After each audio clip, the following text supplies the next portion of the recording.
আসসালামু আলাইকুম। Hello everyone, welcome to my channel. I hope you all are fine. আজকে আমি আপনাদের সাথে শেয়ার করব আমি কিভাবে আমার নতুন রুটিনের সাথে নিজেকে অভ্যস্ত করছি এবং সেটা আমি কিভাবে মেনটেন করছি। ঘুম থেকে উঠে ফ্রেশ হয়ে নামাজ পড়ে আমি পড়তে বসে গিয়েছিলাম, তখন প্রায় 6টা বাজে। চেষ্টা করছি সকালের সেশনে যাতে আমার একটু ভালোভাবে পড়া হয়, যেহেতু সকালে পড়াশোনা একটু বেশি মাথায় ঢোকে এবং মনে রাখতে পারি সহজেই, তাই সকালের টাইমটা ভালোভাবে ইউটিলাইজ করার চেষ্টা করছি। এখানে প্রথমেই আমি একটা টু ডু লিস্ট বানিয়ে নিচ্ছিলাম। আমি সারাদিন আজকে কী পড়বো এবং কোন কোন সাবজেক্ট পড়তে হবে, আমার টার্গেট কি সেইটুকু আমি আসলে ছোট করে একটু খাতায় লিখে নিচ্ছিলাম আমার ডায়েরিতে। টু ডু লিস্ট বানিয়ে পড়ার ফলে আমার যে সুবিধাটা হচ্ছে সেটা হচ্ছে আমার সময় নষ্ট কম হচ্ছে, প্লাস জরুরি কাজগুলো আমি কখনোই ভুলে যাই না। তাছাড়া সব কাজ শেষে রাতে যখন আমি প্রত্যেকটাতে টিক মার্ক দিতে পারি, তখন আমি মানসিকভাবে একটা স্বস্তি পাই, আমার কনফিডেন্স লেভেল অনেক বেড়ে যায়। আমি আমার টু ডু লিস্ট আসলে সাজাচ্ছিলাম যে আমার যেহেতু লাইভ এমসিকিউর পরীক্ষা চলছে, আপনারা জানেন আমি 100 দিনে 50তম বিসিএসের একটা বিষয়ভিত্তিক প্রস্তুতি নিচ্ছিলাম।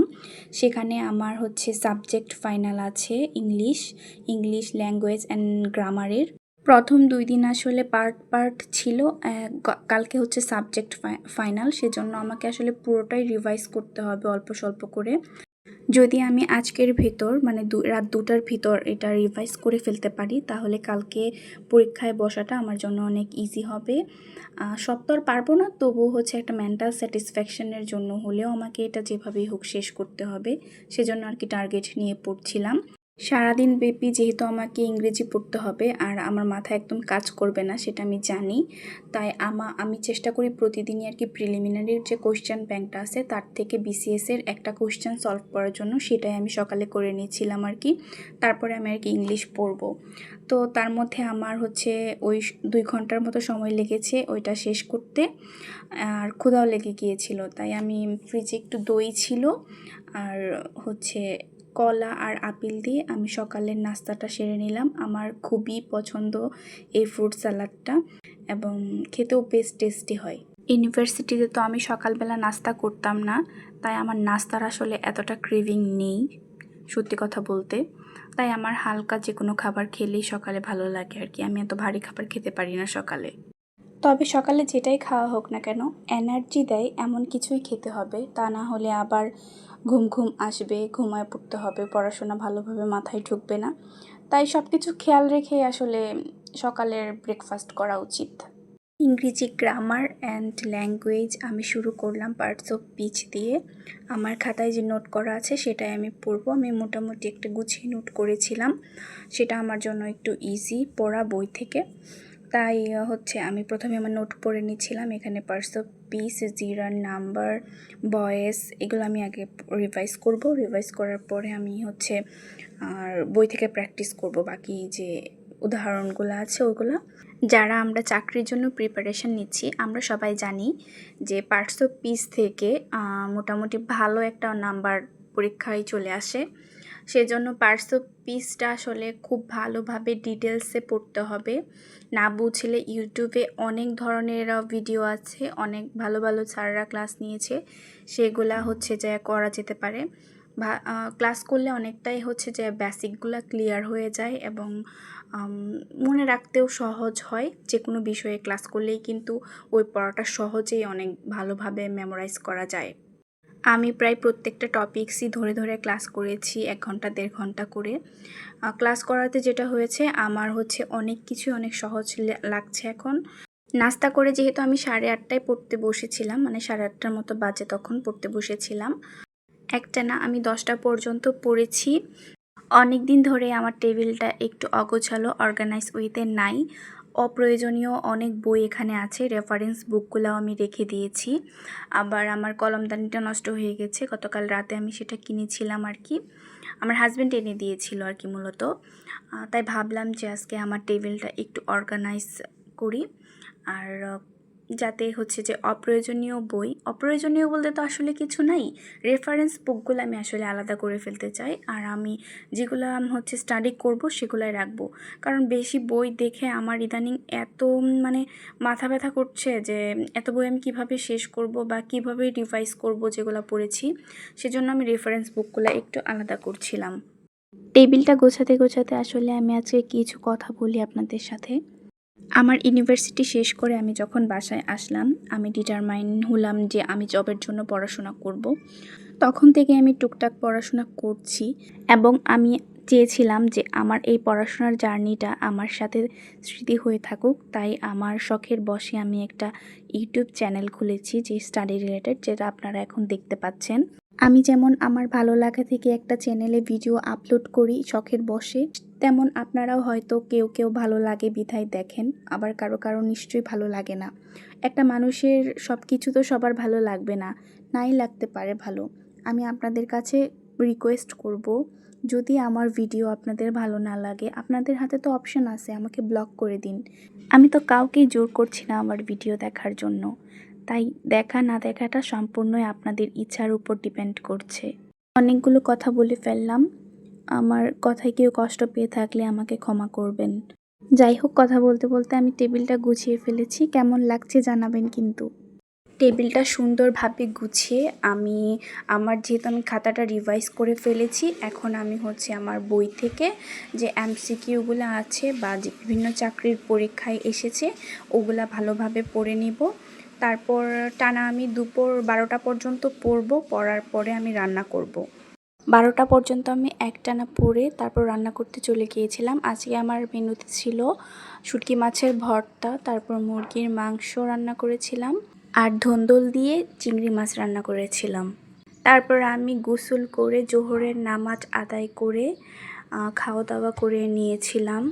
দুপুরবেলা আমি হচ্ছে জ্যামিতির একটু অংশ পড়েছি, কিন্তু আমার ওটার কোনো ভিডিও ক্লিপ রাখতে একদম মনে ছিল না। তারপর আমি একটু ঘুমিয়ে গিয়েছিলাম। ঘুম থেকে উঠে ফ্রেশ হয়ে আমি নামাজ পড়ে নিয়েছিলাম। তারপর একটু সন্ধ্যাবেলার জন্য নাস্তা খাবো ভেবেছি, সেজন্যে আমি একটু পাস্তা রান্না করেছিলাম। পাস্তা নিয়ে বসে গেলাম আসলে পড়ার টেবিলে। ঘড়িতে তখন এই যে দেখতেই পাচ্ছেন 7টা বাজে। এর আগ পর্যন্ত আমি আসলে বিকাল থেকে এতটুকু সময় একেবারেই পড়াশোনা করিনি, কারণ আজকে আমার মাথা প্রচণ্ড পরিমাণ ব্যথা করতেছে, প্লাস মাথা হ্যাং হয়ে আছে।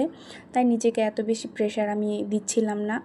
আমরা তো মানুষ, রোবট না। তাই হচ্ছে অসুস্থতা সুস্থতা সব কিছুই শরীরে থাকবে, সেই মোতাবেকই পড়াশোনা করতে হবে। পড়াশোনাটা একটা কনসিস্টেন্সির মাধ্যমে চালায়া যেতে হবে। চাকরির পরীক্ষার ক্ষেত্রে ধৈর্যটা অনেক গুরুত্বপূর্ণ। প্রতিদিনই পড়তে হবে, সেটা যে কয় ঘন্টাই হোক। আজকে যেমন আমার ঘুম থেকে ওঠা হয়েছে 5:45 বা 46 এরকম সময়ে। তারপর আমি নামাজ পড়ে 6টার ভিতরে পড়তে বসে গিয়েছিলাম এবং আমি টানা 12টা পর্যন্ত আমার ভালো একটা স্টাডি সেশন ছিল। আমি বেশ অনেকখানি তখন পড়তে পেরেছি, অনেকখানি পড়ায় আমার কভার করতে পেরেছি। তারপরে আমি আবার দুপুরবেলা রান্না টান্না করেছি, আবার হচ্ছে 40 মিনিটের মতো ম্যাথ করেছি। যেহেতু আমার মাথা ব্যথা করছিল তাই আমি আজকে একটু বেশি ঘুমিয়েছি। ঘুমিয়ে উঠে নামাজ পড়ে এখন হচ্ছে আবার পড়তে বসেছি। দেখা যাক কতটুক পড়া হয়, আমি পড়ার চেষ্টাই করছি। প্রতিদিন যে আমার একদম 12 ঘন্টা 13 ঘন্টা 10 ঘন্টা পড়া হবে এরকম না। আমি আসলে চেষ্টা করি যে সকাল 6টা থেকে রাত 2টা পর্যন্ত আমার যাতে টাইমটা ওয়েস্ট না হয়, কোনো প্রোডাক্টিভিটির ভেতর দিয়ে যায়, শুধু আমি সেটাই চেষ্টা করি। বর্তমান সিচুয়েশানে জব মার্কেট সম্পর্কে আপনারা সবাই জানেন। অ্যাকচুয়ালি শুধু বাংলাদেশে না, এশিয়া মহাদেশে পাকিস্তান, ভারত, নেপাল এগুলাতে হচ্ছে আমরা অ্যাপ্লাই করি, তার থেকে পদসংখ্যা অনেক কম থাকে, সেক্ষেত্রে প্রতিযোগিতা অনেক বেশি হয়। আমি একজন ভেটেরিনারিয়ান, আমি আমার বিএসসি কমপ্লিট করেছি animal science and veterinary medicine department থেকে। আমাদের একাডেমিক লাইফ খুব একটা সহজ ছিল না, আমাদের ক্রেডিট প্রায় 203+। তখনও আমার লাইফস্টাইল খুবই ব্যস্ত ছিল। যেমন আমি সকাল যদি ঘুম থেকে উঠতাম 6টায়, একটু পড়াশোনা করে আমার নাস্তা করার সময় থাকতো না, আমি ইউনিভার্সিটিতে চলে যেতাম। সারাদিন ক্লাস ল্যাব শেষ করে একগাদা অ্যাসাইনমেন্ট, প্র্যাকটিক্যাল খাতা, তাছাড়া যেহেতু আমি অ্যানিম্যাল ডক্টর, আমাকে একটু মানে নিজের গ্রুমিংয়ের জন্য অনেক স্টাডি করতে হতো অনেক বেশি। আর একাডেমিক প্রেশার তো আছেই, এটা হচ্ছে মিড ছিল, মিডের পরে সেমিস্টার ফাইনাল, মানে একটার পর একটা লেগেই থাকতো তখন। আর যেহেতু আমি রিসেন্টলি এটা শেষ করে এসেছি, আমার জন্য আসলে এই মানে সারাদিনের যে এখন যে আমার অ্যাক্টিভিটিসটা, এটা আমার জন্য মোটেও মানে কষ্টকর না। আমি এটাতে আসলে অভ্যস্ত। হয়তো আমি রিসেন্ট এসেছি, তাই যদি বাসায় আমি আরও 2-3 মাস বসে থাকতাম তাহলে হয়তো আমার এত কষ্ট করতে হতো না। কিন্তু যারা নতুনভাবে পড়াশোনা শুরু করতেছে তাদের আসলে সারাদিন এত করতে হবে এরকম না। আমি শুধু বলবো যে সবাই যারা আমরা চাকরির জন্য প্রিপারেশান নিচ্ছি, একটা কনসিস্টেন্সি বজায় রেখে পড়াশোনা করার জন্য, সেটা 2-3 ঘন্টাও হতে পারে, 4 ঘন্টাও হতে পারে। আমি সারাদিন বাসায় একাই থাকি, আমার হাজব্যান্ড অফিসে থাকে, শুক্র শনিবার ছাড়া ওকে পাওয়া যায় না। তো সপ্তাহে 5 দিন আমি ধরতে গেলে পুরো সারাটা দিন সন্ধ্যা পর্যন্ত একা থাকি। সেক্ষেত্রে যদি আমি পড়াশোনা করি আর কোনো অ্যাক্টিভিটিসই আমি না করি, আমি মোবাইলও যদি না ধরি, আমি কোনো ভিডিও যদি না দেখি বা স্ক্রলিং মোবাইলে আগের মতো না করি, সেক্ষেত্রে আমি তো মানুষ, আমি তো রোবট না, না আমি তো পাগল হয়ে যাব বাসায় থাকতে থাকতে। আর আমার একটা সময় একঘেয়েমেতা চলে আসবে, কারণ আমরা বর্তমান জেনারেশন, মোবাইল ছাড়া নিজেদের কল্পনা করা অসম্ভব। মোবাইল ছাড়া কল্পনা করা কেন অসম্ভব সেটার অবশ্যই একটা কারণ আছে। যেমন আমার এখন একটা কোনো মানে টপিক্সের সমস্যা হচ্ছে, আমি চ্যাটজিপিটিতে সাহায্য নিচ্ছি, আমি সেটা গুগল করছি, আমি অথবা ইউটিউবে সার্চ করে আমি কোনো একটা ক্লাস দেখে সেটা সমাধান করছি। এখন মোবাইলটা যদি আমি নাই ধরি, এটা কি সম্ভব? কখনোই সম্ভব না। কারণ মোবাইল শুধু হচ্ছে যে আমাদের সময় নষ্ট করে বা ক্ষতি করে ওরকম কিছু না। হ্যাঁ, ক্ষতি করে, যেমন আমার ক্ষেত্রে যেমন আমি ফেসবুকে ঢুকলে আমার স্ক্রলিং করতে করতে আমি রিলস দেখতে দেখতে অনেক টাইম নষ্ট করে ফেলতাম। সেজন্য যেমন আমি কিছুদিন হলো আমার ফেসবুকটা হচ্ছে যে আনইনস্টল করে দিয়েছি। আমি শুধুমাত্র এখন ইউটিউবে অ্যাক্টিভ আছি। সেখানে আমার যখন ভালো লাগে আমি হচ্ছে মোটিভেশনাল কিছু স্পিচ দেখি, তারপর হচ্ছে নিজের জন্য ভিডিও মেক করি সপ্তাহে 1-2টা করে। সব কিছুরই ইউজ এবং মিসইউজ আছে। আপনার লিমিটেশন আপনাকে ভালোভাবে জানতে হবে, যে কতটুক আগালে আপনার ক্ষতি হবে না এবং কতটুক আগালে আপনার ক্ষতি হবে। আমি আমার পড়াশোনার পাশাপাশি সবই করতে চাই, আমি কোনো কিছুই আমার জীবন থেকে বাদ দিতে চাই না। আমি চাই না আমার লাইফস্টাইলটা রোবোটিক্স হয়ে যাক। আমি শুধু চাই যে কষ্ট করে হলেও যাতে আমি আমার লক্ষ্যে পৌঁছতে পারি, আল্লাহ তাআলা যেন আমাকে সেই সাহায্যটাই আসলে করে। তার মানে অবশ্যই এটা নয় যে পরীক্ষার আগের দিন বসে আমি স্টাডি ব্লগ বানাবো। তাই আমি আবারও বলবো, আমার ব্লগ যাদের ভালো লাগে না প্লিজ তারা আমাকে ইগনোর করুন। যাই হোক, আমি হচ্ছে আজকে তো শুধুমাত্র ইংলিশই পড়েছি, যেহেতু আমার কালকে সাবজেক্ট ফাইনাল আছে। আমি প্রথম যে 2টা পরীক্ষা দিয়েছি সে 2টা আমার ভালো মার্ক আসেনি, তাই চেষ্টা করব যাতে আমার সাবজেক্ট ফাইনালে কিছু ভালো মার্ক আমি ক্যারি করতে পারি। লাইভ এমসিকিউ পরীক্ষা দেওয়ার পরে যে কোয়েশ্চেনটাতে আমরা পরীক্ষা দেই সেটা অবশ্যই ব্যাখ্যাসহ পরে পড়ে নিতে হবে, এতে করে বেসিকটা অনেক বেশি ক্লিয়ার হবে। সবাই অনেক ভালোভাবে পড়াশোনা করুন, আমিও যেন ভালোভাবে পড়াশোনা করতে পারি, মহান আল্লাহর কাছে সবসময় এটাই প্রার্থনা করি। আর মহান আল্লাহ তাআলা যেন আমাদের সব বেকার ভাই বোনদের একটা রিজিকের ব্যবস্থা করে দেন, সবাই সবার জীবনে ভালোভাবে সাকসেস পাক সেই দোয়াই করি। আজকের মতো আমার স্টাডি ব্লগ এখানেই শেষ করছি। আল্লাহ হাফেজ।